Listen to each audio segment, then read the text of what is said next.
You just got approved for a new credit card. Congrats, right? But here's what nobody tells you. The next 48 hours could decide whether this card builds you wealth or wrecks your credit for the next 10 years. Most people think getting approved is the hard part. That's the trap. Because what you do next before your first swipe is what actually makes or breaks your finances. I've helped thousands of people with their credit cards, and here's what I keep saying. Skipping these 10 steps cause you to leak money, lose rewards, and trash your credit score. But follow them, you turn that plastic into a financial cheat code. By the end of this video, you will know exactly what to do right after approval, whether it is your first card or your 10th, to maximize rewards, avoid debt traps, and protect your future. First thing that you need to do before swiping that card even once is to make sure that you have some cash saved up. I know that this sounds boring, but hear me out. This one step separates people who build wealth for credit cards from people who get buried in debt. Here's what happens to most people. They get their new card, start using it for everything, then life hits them. The card breaks down, medical bill, job loss. Suddenly they're carrying a balance of 25% interest because they have no other choice. The smart move is by having at least 1 month of expenses saved before you start using your credit card. 3 to 6 months is even better. This isn't about being scared of credit cards, it's about using them like a tool instead of a crutch. When you have cash backed up, you can use your credit card to earn points and build credit, then pay it off immediately. No interest, no stress, just pure profit. But having an emergency fund is just the beginning, because if you don't handle this next step correctly, you could be leaving hundreds of dollars on the table every single month. As soon as you get approved, call up your credit card company and ask them for expedited shipping. Not next week, not tomorrow, right now. Here's why this matters. Most welcome bonuses give you 3 months to spend a certain amount. Let's say that you need to spend $3,000 in 90 days to get that $500 bonus. If you wait 2 weeks for regular shipping, then you will lose 2 weeks of spending time. That could be the difference between hitting your bonus and missing out on free money. I've done this with every single one of my credit cards, like Chase, Amex, and Capital One. Most companies will do it, so you get your cards in either 1 to 2 business days instead of 1 to 2 weeks. And here's the crazy part. It's usually free. You're entitled to it. All you gotta do is just ask. Getting your card fast is only useful if you set up the right payment system. And the next mistake could destroy your credit score even if you never miss a payment. This third step is where most people mess up big time. They either don't set up autopay at all, or they just set it up wrong. Here's what you need to know. Payment history is 35% of your credit score. If you're late more than 30 days, your score could drop by 50 points or even more. But autopay isn't about setting it and forgetting it. You need to set it up the smart way. First, always pay the full statement balance. Not the minimum, not a random amount, the full statement balance. Second is to set up the payment date as far from the due date as possible. Most cards will let you pay 10 to 14 days early.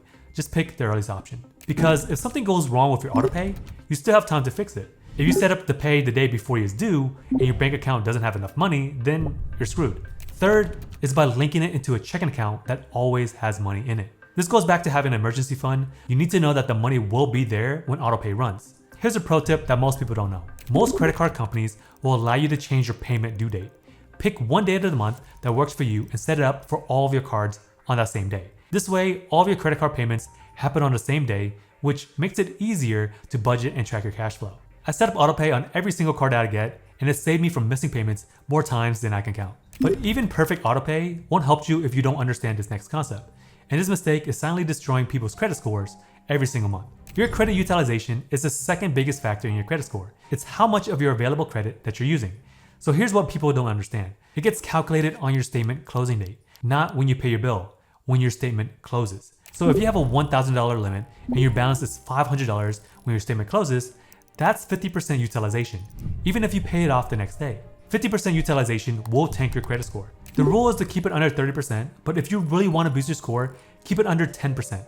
I try to keep mine around 1 to 2% at most. So here's what I do. Let's say that you spend $800 on a card that has a $1,000 credit limit. A few days before my statement closes, I make a payment of $750. Now when my statement closes, it only shows that I have a 50% balance. That's a 5% utilization instead of 80%. This is especially important if you're starting with a low limit. Maybe you got a secure card with a $250 limit, meaning that you really can't spend much without hitting a high utilization. But if you were to pay it down before the statement closes, you can use the card normally and still show low utilization. This one trick can boost your score by 50 points or more just by the next billing cycle. But credit utilization is just one piece of the puzzle, because if you don't activate this one feature, You're basically giving criminals a free pass to steal from you. Credit card fraud is everywhere. And if you don't have the right protections turned on, you're making it easy for criminals to steal from you. As soon as you activate your card, log into your account and turn on every security feature that they offer. Transaction alerts for every purchase. It doesn't matter if it's $5 or $500. You want to know every single transaction immediately. Foreign transaction alerts. If someone uses your card in another country, you will know within minutes. You also want to set up large purchase alerts. Set a limit that makes sense for you. Maybe it's $200, maybe it's $500. Anything over that, you get an alert. Next is cash advance alerts. Most people never use cash advances, so cash advances should trigger an alert immediately. And here's the big one, two-factor authentication. This makes it harder for someone to log into your account even if they have your password. I get text alerts for every single purchase on every single card. It might seem like a lot, but I've caught fraudulent charges multiple times. This peace of mind is worth it, plus it helps you stay aware of your spending. But security features is just the beginning because if you don't understand your card's benefits, you could be missing out on thousands of dollars in value every single year. The sixth step is where most people leave money on the table. Your credit card probably has benefits that you don't even know about. First is purchase protection. If something that you buy gets damaged or stolen within the first few months, your card might replace it for free. Next is extended warranties. Your card might double the manufacturer's warranty on electronics and appliances. Another one is price protection. Some cards will refund you the difference if you find the same item cheaper somewhere else. There's also travel benefits. This includes trip insurance, rental car coverage, airport lounge access. Even cards with no annual fee sometimes have travel benefits. And lastly, cell phone protection. Some cards will replace your phone if it gets damaged as long as you pay your cell phone bill with that card. So here's what I do with every new card. I spend an hour reading through all of the benefits, then I set reminders to use the ones that make sense for my situation. My Chase Sapphire Preferred covers my rental cars, so I never buy car rental insurance. That saves me $20 to $30 every time I rent a car. My Amex gives me statement credits for every purchase, so I gotta make sure that I use those credits every single year or every single quarter. These benefits can easily be worth hundreds or thousands of dollars if you actually use them. And here's the key point, you actually need to use them, especially if your card has an annual fee. If you're paying $100 or $500 a year for a card but not using the benefits, then you're just throwing money away. That annual fee should pay for itself through the benefits and the credits that you actually use. This is why so many people cancel premium cards after the first year. They realize that they never use any of the benefits that justify the fee. Now, speaking of credit cards, today's video is brought to you by Gemini. The Bitcoin credit card offers instant Bitcoin rewards on every purchase with no annual fee. Check out the description below for more info. I know a lot of you are thinking about cryptocurrency but don't know where to begin. Maybe you're worried about timing the market or putting too much money in all at once. Here's the thing, what if you could start investing in crypto just by using a credit card for your everyday spending? That's exactly what the Gemini credit card does. Every time that you buy gas, grab groceries, or pay for dinner, you're automatically earning Bitcoin rewards that get deposited instantly into your account. No waiting, no annual fee, no complicated investment decision. You're essentially building a crypto portfolio while just enjoying life. It's like killing two birds with one stone. The best is that you can earn to 4% back on gas and transportation, 3% on dining, and 2% on groceries. Those rewards have potential to appreciate over time, unlike cashback where it just sits there. Currently, there is a $200 intro bonus when you sign up and spend $3,000 within your first 90 days. If you've been thinking about dipping your toes into cryptocurrency, this is honestly one of the smartest ways to start. You're investing with money that you're already spending anyways. Click the link down in the description or go to gemini.com/namwin to apply and start earning instantly. But whether you're earning crypto rewards or traditional cashback, there's one financial tool that can either make you wealthy or completely destroy your finances. And most people are using it wrong. This 7-point can be worth $500 or even up to $1,000 or more if you do it right. Most premium credit cards come with a welcome bonus. Spend $3,000 in 3 months and you get $500 back. Spend $4,000 in 6 months and get 80,000 points. But here's where most people messed up. They get the card and just hope that they naturally spend enough to hit the bonus. That's a huge mistake. You need a plan. Before you even get the card, write down exactly how you're gonna hit that minimum spend. Rent, groceries, gas, utilities, normal expenses that you can put on the card. If your normal spending won't get you there, you need to be creative. Pay insurance premiums early, buy gift cards from stores that you shop at regularly, or prepay some bills. But never spend money that you wouldn't normally spend, just hit the bonus. That defeats the purpose. I track my progress towards every welcome bonus. I know exactly how much I've spent and how much I need to spend by the deadline. Most of the premium cards will have a tracker built into the dashboard, but I prefer reminders. Missing a welcome bonus is like throwing money in the trash, so don't let it happen to you. And here's what makes it even more important. Some issuers like American Express have once-in-a-lifetime rules on their welcome offers. If you don't hit that spending requirement in that time frame, you're most likely never gonna get that offer ever again. You had one shot and you blew it. So that $500 or $1,000 bonus, it's gone forever. But earning the bonus is just one of the steps. If you don't understand how to maximize your ongoing rewards, you're missing out on serious money every single month. The 8th step is where real money is made long term.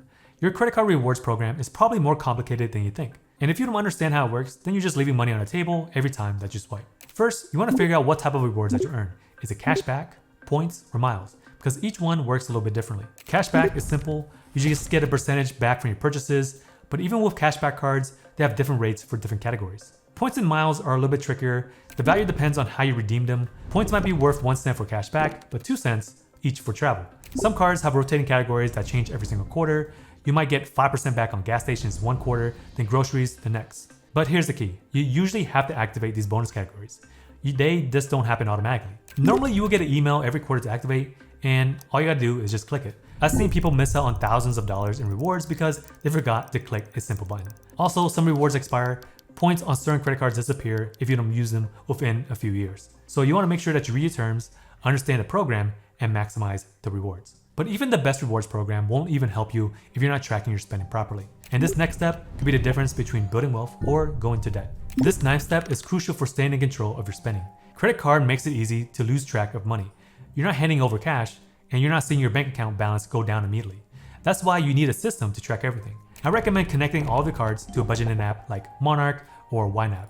This way you can see all of your spending in one place. Set up categories for different types of spending like groceries, gas, dining, entertainment. This helps you know exactly where your money is going. You can also set up budgets for each category. If you're spending too much on restaurants, the app will warn you before you go over the budget. Some people like to check their spending daily, others prefer weekly or monthly reviews. Find whatever works for you and make sure that you track everything. The goal is to always know how much you're spending and how much you need to pay off at the end of each month. Remember, you should only spend money that you already have. The budget app allows you to stick to that rule. But tracking your spending is just one part of the equation. If you don't monitor this next final piece, all of your hard work could be for nothing. This 10th and final step ties everything together. Your credit score determines your financial future. It affects your mortgage rates, your car loan rates, apartment rentals, even some job applications. Using credit cards responsibly is one of the best ways to build your credit score. But you need to monitor your progress. Check your credit score at least once a month. Most credit card apps will show you your score for free. You can also use Credit Karma or check with the credit bureaus directly. Then watch for changes. If your score goes up, then that's great. Keep doing what you're doing. If your score goes down, then figure out why. Did your utilization go up? Did you miss a payment? Or there's an error on your report? You can get a free credit report from each one of these 3 credit bureaus once a year. So review these reports carefully. Look for mistakes and dispute anything that's wrong. I do have a software that can help you do this for you. It's linked in the description, or you can scan it right here.